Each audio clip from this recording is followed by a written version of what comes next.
एक बार एक बौद्ध भिक्षु से क्रोधी व्यक्ति पूछता है, महात्मा जी, मुझे क्रोध बहुत आता है, जिसके कारण मेरा जीवन नर्क बनता चला जा रहा है।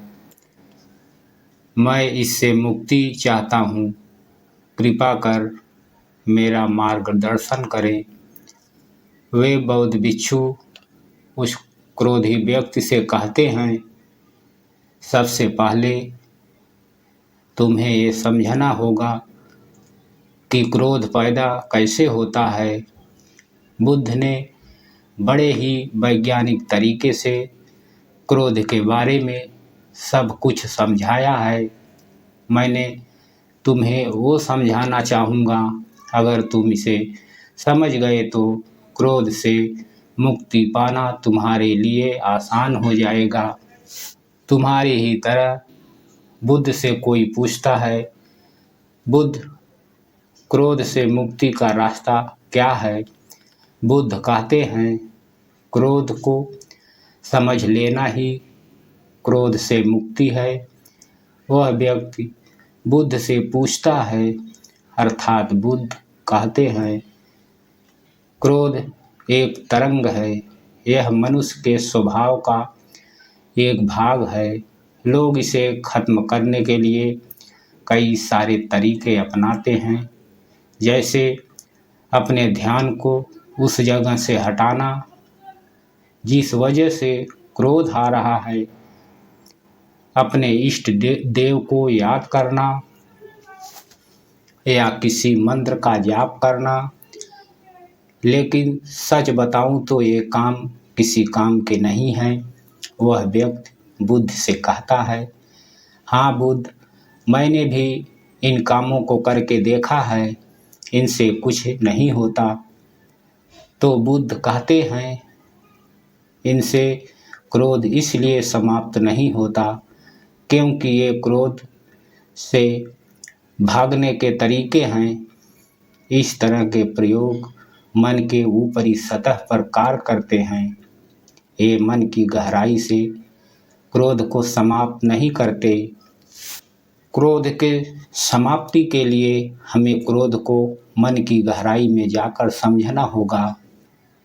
महात्मा बुद्ध कहते हैं, हमारे मस्तिष्क के 4 भाग हैं। पहला भाग है संज्ञान।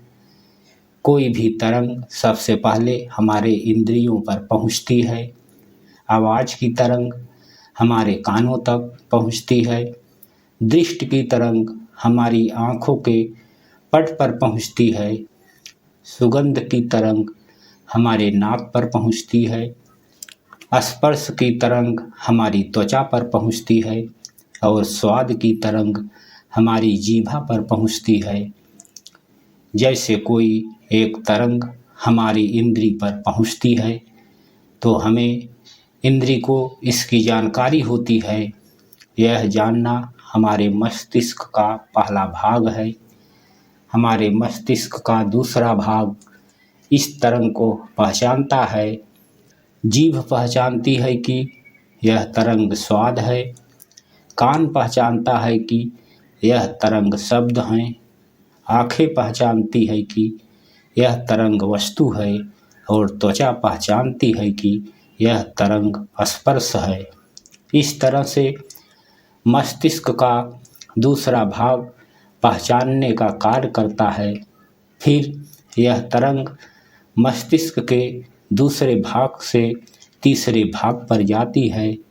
कान के द्वारा शब्द को पहचानने के बाद तीसरे भाग में यह विश्लेषण होता है कि शब्द अच्छा है या बुरा है, तीखा है या मधुर है।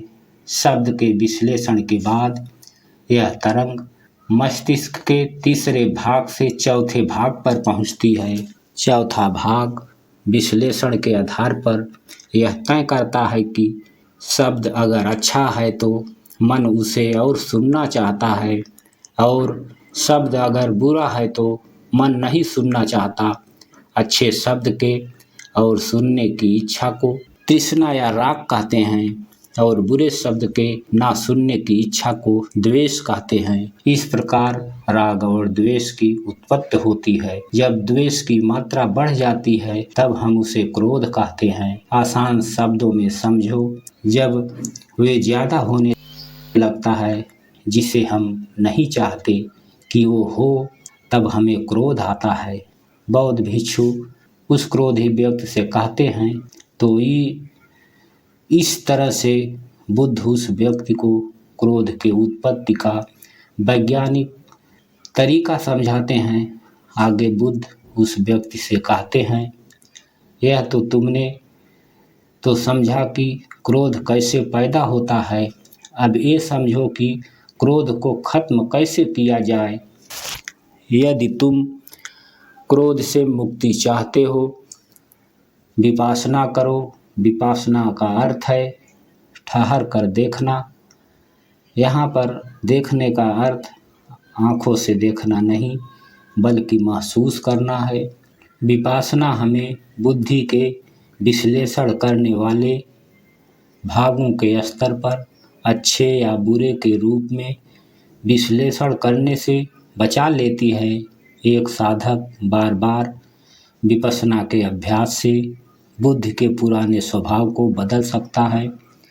एक साधक विपश्यना के अभ्यास से एक सत्य को जान सकता है कि संवेदना अनित्य है। अनित्यता के इस अनुभव से एक साधक भोक्ता भाव से निकलकर दृष्ट भाव को अपना लेता है, यानी वह देख पाता है अपने भीतर उठ रही संवेदनाओं को, इच्छाओं को लगातार अभ्यास करने के से भीतर स्पष्टता पैदा होती है और ऐसे भी अनुभव होते हैं जिन्हें शब्दों में नहीं कहा जा सकता।